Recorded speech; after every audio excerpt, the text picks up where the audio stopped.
मैं आप सब लोगों को भगवान बिरसा मुंडा जी की कल 150वीं जन्म जयंती है, उस अवसर पर आप सबको बहुत बहुत बधाई और शुभकामनाएं देना चाहता हूं। भाइयों बहनों, यहाँ पर 1 तारीख से कार्यक्रम चल रहे और सारे बेटा बेटियों ने अलग अलग प्रतियोगिता में भाग लिया है और जिन बेटा बेटियों ने प्रथम स्थान प्राप्त किया, द्वितीय किया, तृतीय किया है, उनको भी हम सब लोगों ने यहाँ से मंच से सम्मान भी किया है। मैं ऐसे बेटा बेटियों को सभी को बहुत बधाई देना चाहता हूँ, शुभकामनाएं देना चाहता हूँ। भाइयों बहनों, ये हमारा शिक्षा का केंद्र है और वास्तव में जब मैं देख रहा था, बेटा बेटियों के कार्यक्रम देख रहा था, उस समय मैं मन में विचार कर रहा था, ये जो भवन, इसका भूमि पूजन और इसको सैंक्शन कराने में भी मेरी बहुत बड़ी भूमिका थी और जिसके कारण आज इतनी बड़ी संख्या में हमारे बेटा बेटी यहाँ पर पढ़ रहे हैं और यहाँ पर ज्ञान प्राप्त कर रहे हैं और बहुत अच्छे व्यक्ति बने, अच्छे संस्कारित बेटी बने, संस्कारित बेटे बने। उससे लगता आज अगर ये विद्यालय नहीं होता, इतनी अच्छी सुविधा नहीं होती, इतना अच्छा ऑडिटोरियम नहीं होता और जब इतना अच्छा विद्यालय है तो भारत सरकार ने अच्छे शिक्षक भी यहाँ पर भेजे। पहले यहाँ पर लोकल के शिक्षक यहाँ पर पढ़ाते थे। देश के प्रधानमंत्री जी ने जितने भी एकलव्य छात्रावास है वहाँ केंद्र सरकार के सारे टीचर्स भाई बहन बैठे हैं और उसका परिणाम कि जब बाहर के हमारे शिक्षक आते हैं, अच्छे शिक्षक आते हैं, अच्छे पढ़ाने वाले आते हैं, क्योंकि ये बेटा बेटी आप और हम सब जानते हैं, छोटे बच्चे ये कोरे कागज की तरह, कोरे कागज की तरह। इनको आप जैसा सिखाओगे, जैसा समझाओगे, जैसा आप पढ़ाओगे, जैसे संस्कार दोगे, जैसे संस्कारों में ढालोगे, वैसे ये आने वाले ये बच्चे सब ऐसे ही बने। लेकिन अगर अच्छा ज्ञान, अच्छा शिक्षा, अच्छा संस्कार अगर इन बच्चों को हम देंगे, ये बच्चे अच्छे व्यक्ति बन सकते हैं और इस देश की भी सेवा कर सकते हैं, समाज की भी सेवा कर सकते हैं और माता पिता की भी सेवा कर सकते हैं और इस मातृभूमि की भी सेवा करते हैं भाइयों बहनों। और इसलिए मैं आप सब बेटा बेटे से कहना चाहता हूं, मैं सब बेटा बेटे से कहना चाहता हूं कि वो मैडम ने बहुत अच्छा संचालन किया कि चींटी जब ऊपर चढ़ती है कितने बार गिरती है, फिर कोशिश करती है, फिर गिरती है, फिर कोशिश करती है, लेकिन आखिरी में वो चढ़ जाती है। तो कहा कि नहीं कहा कि कोशिश करने वालों की कभी हार नहीं होती। और इसीलिए मैं आप सब बेटा बेटे से कहना चाहता हूं, इतिहास में आप पढ़ रहे होंगे, आज हम लोग भगवान बिरसा मुंडा जी का जन्म जयंती भी कल मनाने वाले हैं, लेकिन यहाँ 1 दिन पहले हम लोग मना रहे हैं। आप बताओ भगवान बिरसा मुंडा जी कौन थे? वो भी तो आप लोगों जैसे स्कूल में पढ़ते थे। आपकी जितनी उम्र है उतनी उनकी उम्र थी, लेकिन आज बताओ उनके जन्म दिवस के 150वीं जन्म जयंती हम सब मनाने के लिए इकट्ठे हुए और पूरा देश मना रहा है। वो भी तो अपने में से ही था ना, लेकिन ऐसा क्या है कि आज पूरा देश उनकी जन्म जयंती 150वीं जन्म जयंती मनाता है? आप इस बात को मानते हैं? उन्होंने ऐसा क्या कर दिया जिसके कारण 150 साल बाद भी उनको याद कर? उन्होंने इस देश में जब ब्रिटिश सरकार का शासन चलता था, अंग्रेजों का शासन था, 1875 में जब उनका जन्म हुआ, उस समय अंग्रेज सरकारों का शासन था, ब्रिटिश सरकार का शासन था और आदिवासी भाइयों बहनों का उनके ऊपर अत्याचार कर रहे थे। और उन्होंने देखा कि हमारे समाज के ऊपर अत्याचार हो रहा, अनाचार हो रहा, परेशान किया जा रहा। और उस समय जब वो पढ़ते थे, उस समय इस देश में अकाल पड़ा था, पानी नहीं गिरा था, बहुत कई सालों तक पानी नहीं गिरा। अब पानी नहीं गिरा तो आदिवासी भाई पे, जंगल में रहने वाले लोग भूखे मरने लगे। अब भूखे मरने लगे, जब भूखे मरने लगते तो सरकार की जिम्मेदारी होती कि नहीं होती? आप लोगों ने देखा, मैं उदाहरण बता रहा, कोरोना का जब समय आया था, कोरोना काल आया था, और उस समय देश के प्रधानमंत्री नरेंद्र मोदी जी थे, और नरेंद्र मोदी जी ने जब कोरोना काल आया, सारा व्यापार बंद हो गया, खेती बंद हो गई, मजदूरी बंद हो गई, काम धंधे बंद हो गए, और लॉकडाउन लगा दिया। और उस समय अगर वो अनाज फ्री में नहीं खिलाते तो कितने लोग परेशान हो जाते हैं, बताओ। इस बात को मानते कि नहीं मानते आप लोग? अनाज अगर नहीं खिलाते, सरकार फ्री में अनाज नहीं देती, तो गरीब लोग, जो मजदूरी करने वाले, दहाड़की करने वाले जो लोग हैं, उनके घर चल सकता था क्या, बताओ? तो ऐसे लोगों के लिए नरेंद्र मोदी जी ने इस देश में 80 करोड़ लोगों को अनाज फ्री में खिलाने का काम किया। तो ऐसा कि ऐसा उदाहरण उस समय था कि जब देश में अकाल पड़ा था, पानी गिर नहीं रहा था, लोग भूखे मर रहे थे, और सरकारी अनाज जो गरीबों को बांटने के लिए आता था, वो बाजारों में काला बाजारी होता था। और जो हमारी जंगल है, जमीन है, उस पे लगान लगता था। उस समय जमीन का लगान लगता था 50% आय का। कितना लगता था? आय का 50% कर लगता था, लगान लगता था। आजकल आदिवासी भाषा में, अलीराजपुर झापा में कहते हैं फाला। आज भी कोई फाला पटवारी लेने जाता तो गांव का पटेल सबको इकट्ठे करता है और कहता कि फाला देने पटवारी क्या जाना है। एक ही दिन में पूरे गांव का फाला इकट्ठा होता कि नहीं होता, बताओ? और फाला कितना इकट्ठा होता? 100, 200, 300 रुपये। लेकिन उस समय की ब्रिटिश सरकार के समय कितना फाला लगता था मालूम? कि जो खेती में पकता उसका 50%। और 4-5 साल तक पानी नहीं गिरा था, तो ब्रिटिश सरकार ने आह्वान किया और कहा कि अगर आदिवासी भाई का हम फाला माफ कर देंगे, लगान माफ कर देंगे, पर आदिवासी को धर्म बदलना पड़ेगा, ईसाई बनना पड़ेगा।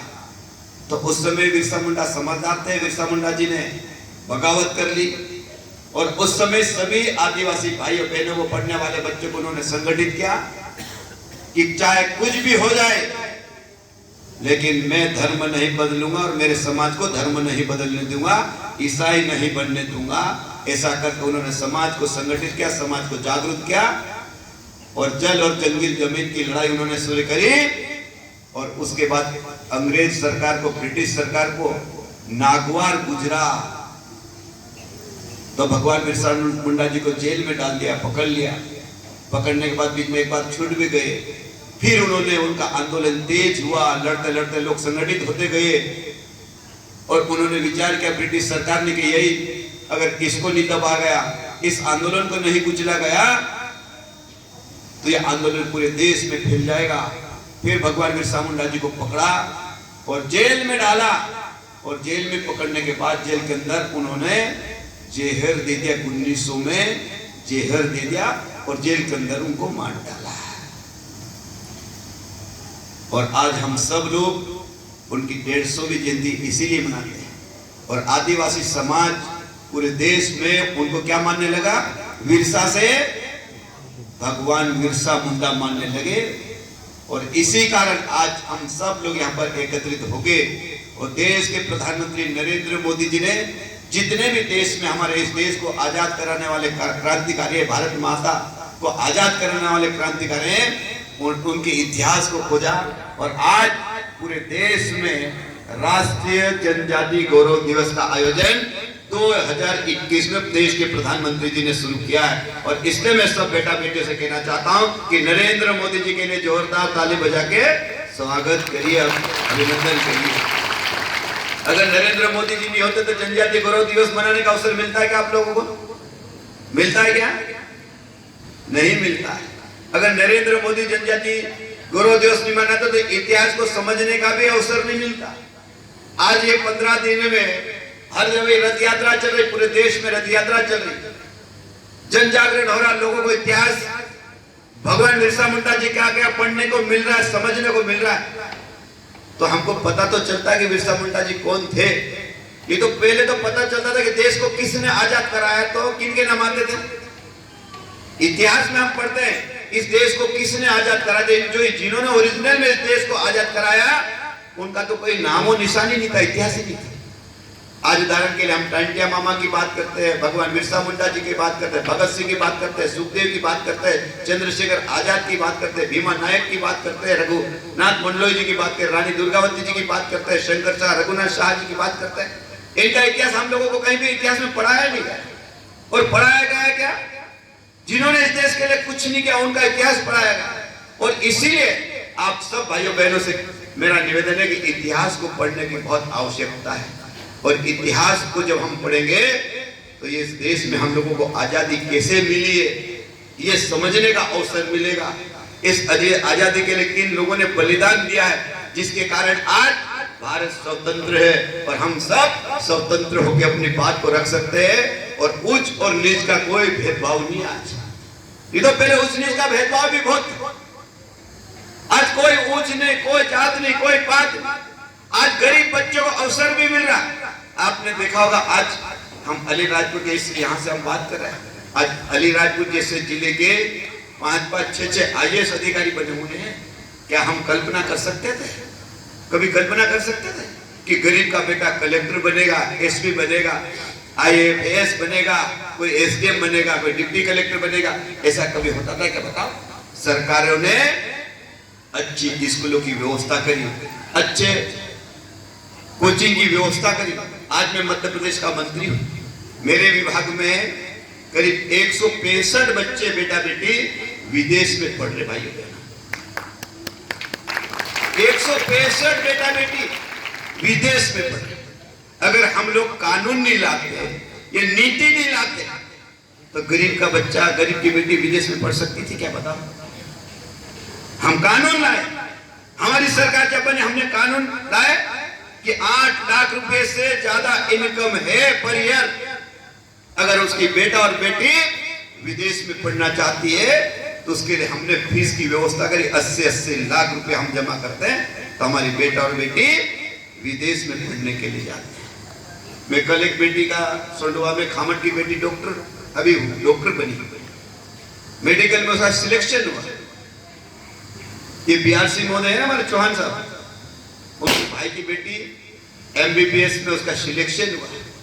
तो मैंने पूछा कि अगर सरकार की व्यवस्था नहीं होती, कितनी भी इंटेलिजेंट हो, कितनी अच्छी प्रतिभा हो, लेकिन उसके पीछे अगर कोई मदद करने वाला नहीं हो, तो क्या डॉक्टर, इंजीनियर, MPPSC, IAS कर सकते हैं क्या, बताओ?